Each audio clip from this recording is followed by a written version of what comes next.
você. Tô sofrendo, perdi você, perdi você, perdi você.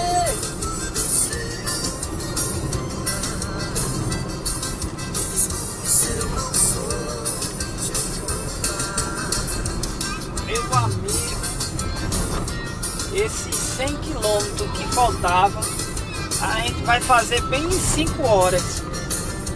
Que é só o trânsito. Olha só, a gente não pode passar de 40, no máximo 60 quilômetros. Agora é caminhão, é tudo.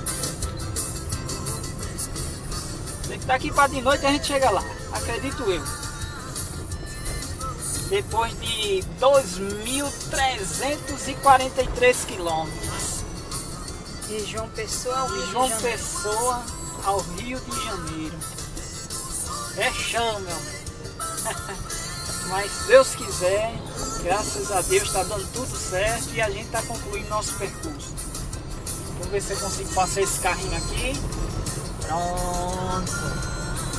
Para ver se melhora o trânsito. Vamos ver se a gente consegue passar esse outro. E é isso aí, devagarzinho a gente chega lá.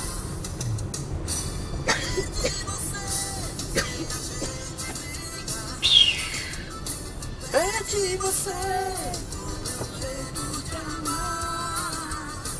Num toque de mágica parece que já passou a chuva.